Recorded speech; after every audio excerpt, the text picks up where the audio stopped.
Alright,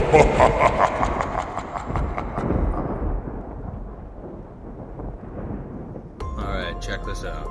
These are very real ghost happenings at Gay 90s. So check out, all these are iced tea jars. They've been sitting there for hours and hours and hours and hours. Probably all day, since the morning. Now look at the napkins that are sitting here.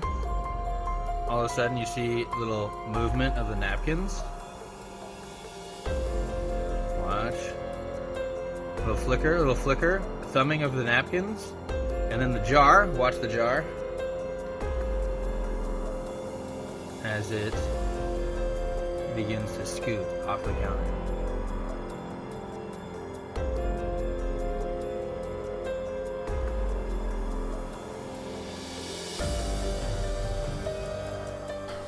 Welcome back to Local Haunts. This is the show where we investigate haunted locations concentrated in specific areas.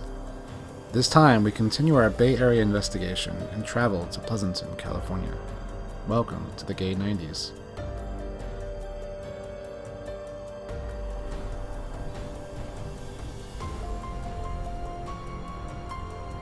Hello, Rob. Hey, Rob. Hey, how you doing? I'm doing okay, man. How are you? I'm all right. So it's a very pleasant day here in Pleasanton. It is a beautiful day here in Pleasanton. Where are we at, Rob? Well, we're at the Gay 90s, which is probably the most famous pizza joint here in Pleasanton. Why is it the most famous pizza joint here in Pleasanton? Well, it's been here since 1959. That's when this place, which was a bar beforehand, purchased their first small pizza oven, and then the rest was history. But actually, the history goes way further back. Way further back, yes. Yeah. So this building originally was a bank. It was built by Wells Fargo. And then something a little more seedy than a Wells Fargo. Right. Well, so Pleasanton has a very interesting history. In 1869, the Transcontinental Railroad rolled through Pleasanton, and there was actually a stop just about a block and a half down from here. So Pleasanton went from being a small town to being a huge hub here in the West. You couple that with the fact that the closest sheriff's office at the time was in Oakland, California. So this truly was the Wild West. But, business boom. Wells Fargo built a bank here, and then on the bottom floor and then above was a space for travelers, business travelers to come in. That's right. And spend time and then do their business in the bank below. And that's correct. With business travelers, entertainment was Entertainment. It's a really kosher way of putting that. Yeah. So business was booming, and during the time, it went from being kind of a bank and a gentleman's quarters upstairs to being a bar, and to being a full-fledged brothel. Our host this evening, Connor, actually has his own set of stories that he told us about. Robert and I caught up with Connor Close, the general manager of the Gay 90s, and asked him about his experiences working in this local haunt. There's an apartment upstairs. I lived there for 4 years, and some of the crazier things happened to me while I was up there, but I've been the general manager for 12 years. One night, when we're closing, I'm up at the counter by the phone, I'm counting the register, balancing for the day, and I've got one of the guys in the kitchen sitting in a booth in the back room. He's waiting to get picked up for his ride, and then another guy outside having a cigarette before we're finished. And then we hear a crash in the kitchen. What the heck is that? So we go back in the kitchen and we look, and nothing appears to be out of place, which is odd. We hear this loud noise, but nothing appears to be out of place. So I go back and I look at our cameras. We have a surveillance system, and I look and I see there's a brush that they use to scrub the dishes, and the brush is on the shelf. And you can actually see in the video, if you slow it down, you see the handle of the brush lift before it falls off the shelf. It had been sitting there. We had been closed for an hour, and he's just sitting waiting for his ride. I'm doing my books, and the brush falls off the shelf. There's no logical way. No. So, and it's a solid wall. We're talking like 10-inch concrete wall. Okay. And it's things like that happen that make you really get spooked. Connor shared another similar experience with us. This one he caught on a security camera. Alright, check this out. These are very real ghost happenings at Gay 90s. So check out, all these are iced tea jars. They've been sitting there for hours and hours and hours and hours. Probably all day, since the morning. Now look at the napkins that are sitting here. All of a sudden you see a little movement of the napkins. Watch. Little flicker, thumbing of the napkins. And then the jar, watch the jar. As it begins to scoot off the counter. Push, and then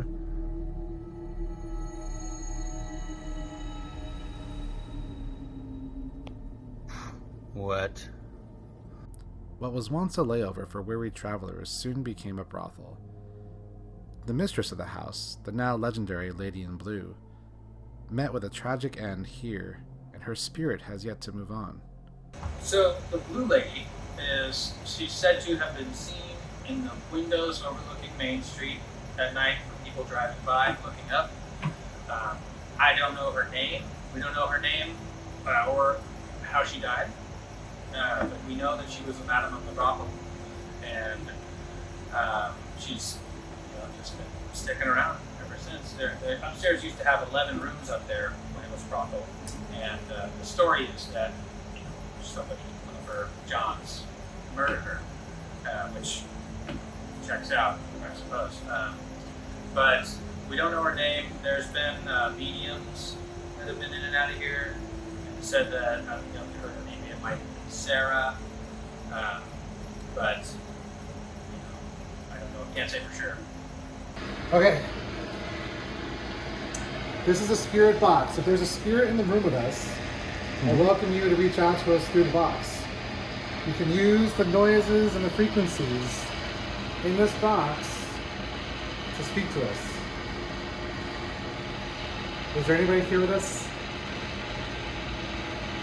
Anyone at all? Is the madam here? The madam of the house? It'd be great if you could speak to us and reach out. We just kind of want to know more about you. We came to meet you. You know, nobody knows your name. We're all kind of curious as to what your name is.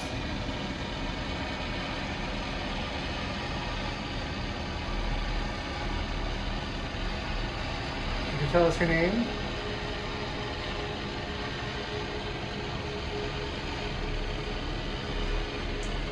Okay, what I'm going to do is my microphone is right here. If you'd like to use the microphone, I'm going to ask you a series of questions, and you can talk into the microphone. We can go back through later and check out the audio. So let's do a couple questions, little base questions.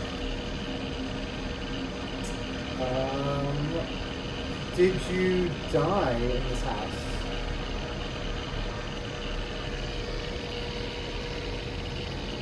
How long did you work in this house? Do you remember who stabbed you? You could say anything, by the way. We don't know the answer. You could say Abraham Lincoln stabbed you. That's right. Or what's your favorite pizza? Do you enjoy pizza? Look, the multimeters, Okay. the EMF reader is I going. have an idea for this. Let's do this. Okay, we're going to turn the spirit box off for a little while. We'll come back to this later. We are going to play with a new toy. Oh, yeah, my mag light. When things are moved that have been out of place. So when I first moved upstairs, I lived up there for 4 years, and when I first moved up there, I felt like maybe she was upset that I was in her space, because that's vacant. It's storage, it's office, there's no one there, 24 hours a day. We seldom go up there only for paperwork and supplies. And when I first moved up there, I I'd been there about a week and a half, and I hadn't finished unpacking all my things. And I had my mother come over, and I invited her to take a look. So check out the place, Mom. What do you think? And she said, Connor, you've been here almost 2 weeks, and you haven't finished unpacking everything. What are you doing? And I said, I know, Mom, I know.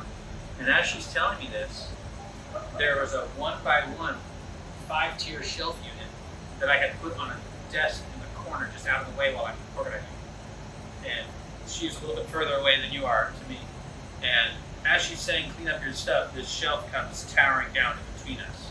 And both of the hair on our neck just stands up. And that was, it's right, just blatantly, so me being in her space is one thing that I think brought her out a lot more. And then, I had an oven timer go off in the middle of the night while I was there. And this was all the first 2 weeks that I was there. Oven timer. I was still in the lease at my other apartment at the time. It was like a 2-week transition, period. And I remember being in my bed, and I turn off my computer, and I'm about to go to sleep, and I hear a thump behind the wall behind me. It's the office room. And I'm spooked. I'm thinking, if I was even going to run out of here and go stay at my other place, I'd have to run past the room that just made that noise.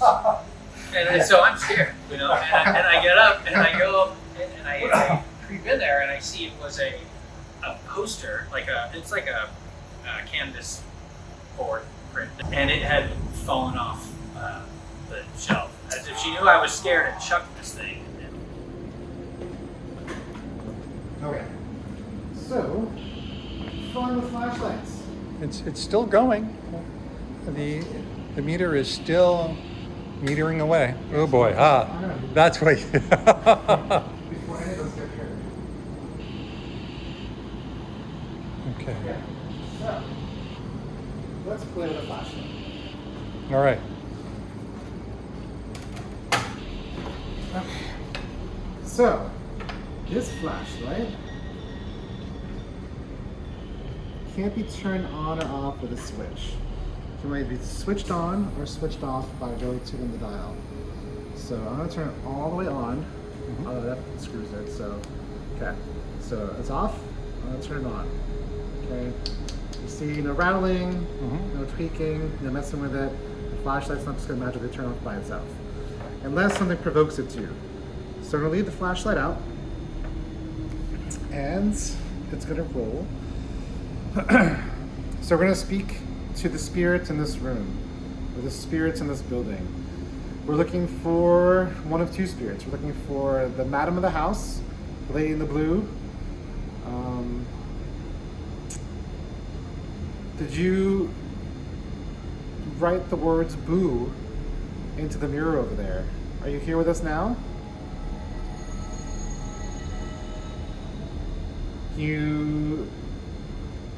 I'll tell you what, turn the light off if you're here with us now.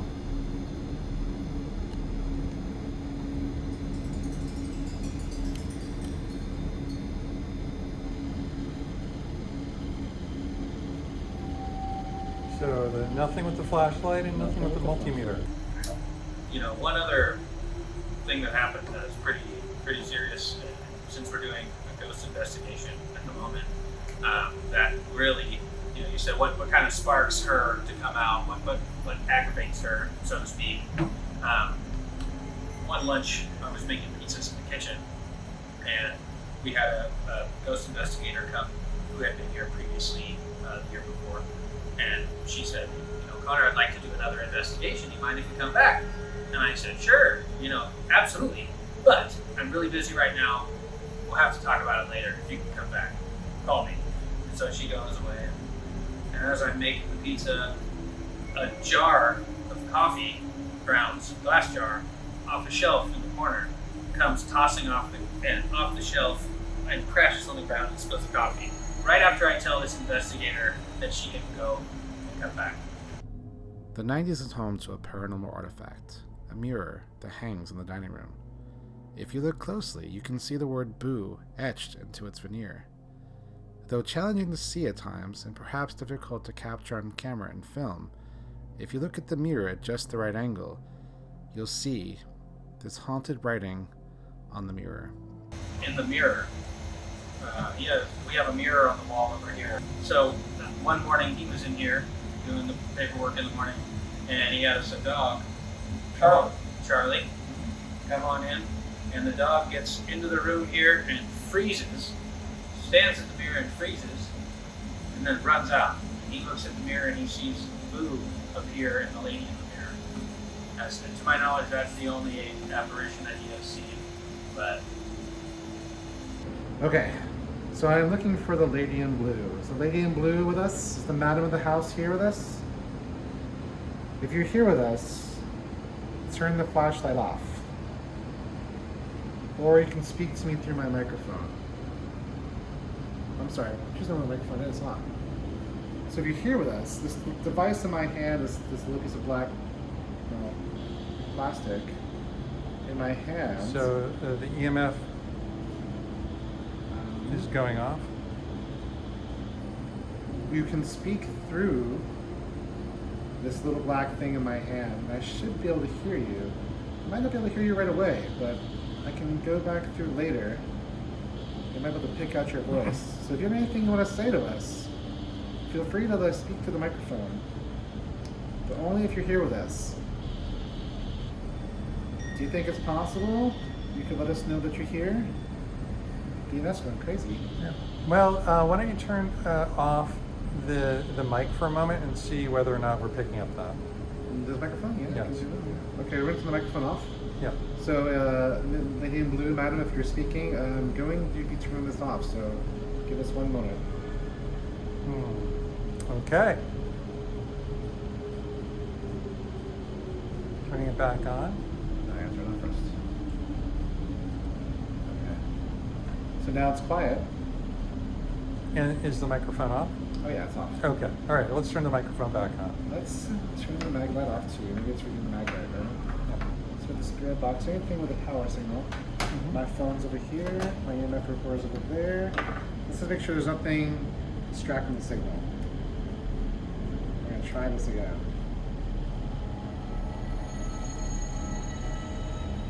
Alright, so far baseline, the EMF is quiet, it's chill. Okay. The voice recorder is back on, so speaking to whatever spirits are inside the house, inside the room. The lady in blue is here. Once again, this device in my hand, this little piece of black plastic in my hand, this black device. If you want to speak to us, we're here. So we're looking to learn more about you. There's not a lot known about you. You've been seen by people, and people have experienced you in different ways. Were you the one that hugged Connor through the medium that one day? Again, I might not be able to hear you now, but later we can go back through and I might be able to find something, so don't be shy.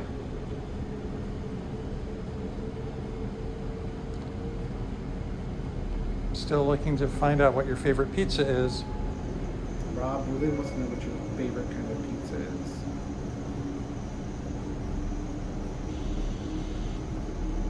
Do you want to tell us what it is?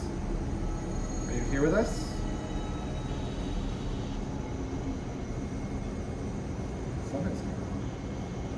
Something's here. That's interesting. Nothing has changed, but the meter is now blinking mildly, and it stopped. So if there's something that you want to tell us or anyone, what would that be?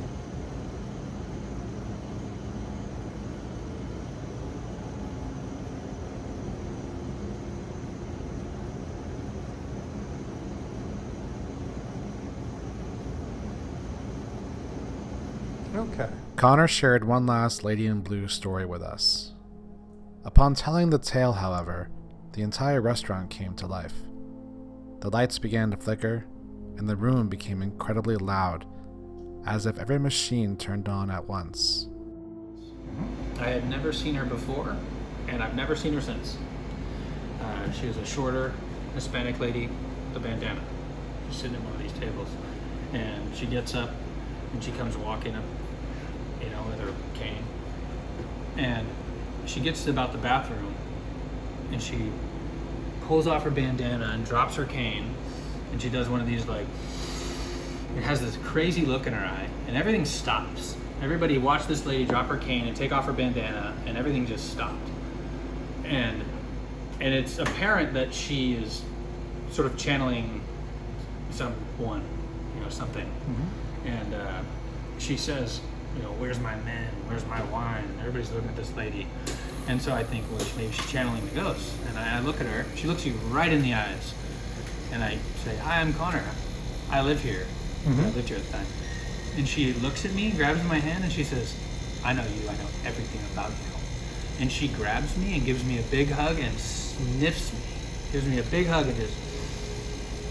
And the hair just on the back of my neck just stood up like crazy. Everything stops and freezes. And then she lets me go, kind of pushes me aside a little bit. And I'm just awestruck. And she turns to the server next to her, who had been here for a very short time. And she had a tattoo on her arm, but I had her wear a sleeve. It was to cover it, just in case it was offensive. Mm-hmm. But it was it had initials of her late fiance. J something. His name was John, and so it was covered. And after she sniffs me, she turns to her and she grabs her and she says, "John is with you." And turns and she started crying. This server. Wow. And then the lady, her nephew who was with her at the time, gets up and says, "Come on, let's go." And he apologizes. "Oh, sorry, she does this. Sorry." And we're all just stopped and looking for what is going on right now. And she leaves, and I've never seen her since, and I had never seen her before, but I will never forget that moment. She just stared right in my eyes. "I know you, I know everything about you." And the way she grabbed me was spooky. So how did you feel after that incident? Were you freaked out, or was there... I wanted her to come back. Okay. I wanted her to come back. I was a combination, if it makes sense, of scared, excited, interested, curious, everything. I just wanted to, I felt like I had questions, Mm-hmm. but I also was speechless at the same time. Now, there are two schools of thought, my understanding. One is the ghost or the spirit will move the pendulum directly or channel subtle movements through the medium's arm. Now, like with anything where there is kind of human involvement, there's also the predisposition of the person holding this to actually influence it either consciously or subconsciously. For this experiment, I'm going to try my best to keep it absolutely still. I'm going to ask yes or no questions. If the pendulum swings forward and back, that will be yes. If it swings side to side, that will be no. We have air movement in here, so there's going to be a little bit of movement of the pendulum. This is as steady as I can hold it, so let's just see what we get. Our results may be inconclusive, but you never know. Okay, Spirit, if you are here, Lady in Blue, if you are here with us and want to make your presence known, swing the pendulum away from me and then back towards me.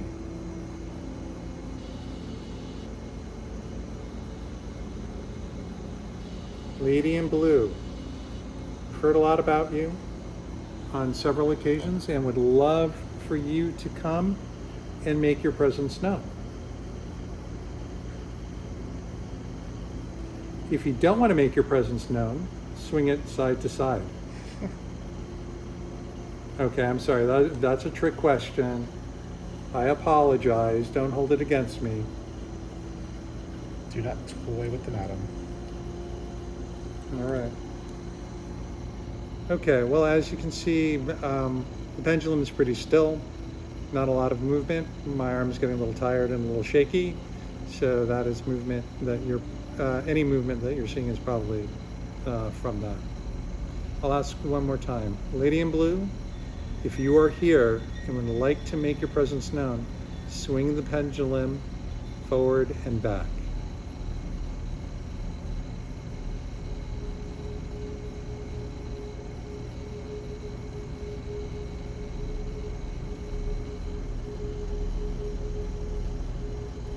Okay. Well, it looks like no response from either the flashlight or the pendulum. All throughout Pleasanton, there are tunnels running underneath the streets. That's true. That were built during the time of the railroad, Right. by the Chinese workers who were brought here to actually do the construction. And one of the first crazy things that happened to me here was, we're closing up the restaurant. It's about 10:30, and I go to shut the basement door. And every night we close the basement door and we latch it shut, right? But we've got an alarm system. I don't even know why we close it. There's no entry in or out, but we do. It's just procedure. So I go to latch the basement door shut, and the second I turn around, I hear bang, bang, bang from inside the basement door. I didn't open the door, regrettably. In hindsight, I wish I would have opened the door, but I stopped. I froze for a second, and then I knocked back to see if I'd get a knock, and I didn't. I didn't get a return knock. And then, for the next month, whenever I'd close, I would do that, and I'd try to fish for a knock, and I never got another knock. But that was the first thing that really stuck out for me. So we're going down to the basement. This basement has a lot of history. Again, there were tunnels running through this basement that connected to other buildings, including the prison or the jail and the courthouse. Some people were forced to live down here. Criminals were often brought back and forth between the jail and the courthouse through these tunnels.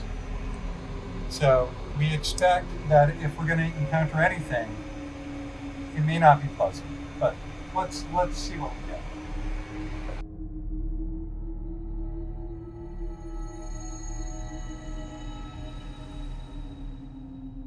Now, a lot of people, when they come down here, they oftentimes have a foreboding, uncomfortable feeling. The tunnels were constructed to transport prisoners underground. They used to transport prisoners underground from here at the train stop underneath Main Street to jail, which was the Cotton Barn, and the courthouse, which was the Pleasant Hotel. And everything from prisoners to, alcohol running, to rich people to just be underground and avoid being robbed. I've heard various uses for the tunnels. I guess this was one of the entrances. I believe the tunnels went back here, or went back in this direction. So I have an audio recorder on. If there's anyone down here who would like to say something, this is your chance. Right then, our audio recorder has picked up this voice saying something unintelligible. Here it is again. I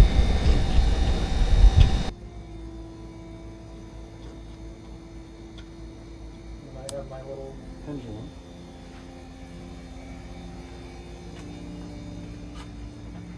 There is very little air movement down here, so this should be a pretty steady hold. If anyone's down here, swing the pendulum towards me and then back. If anyone wants to make their presence known, swing. The next time you're in Pleasanton, California, stroll down Main Street and glance at the upper floor windows of the gay 90s. You may see the lady in blue.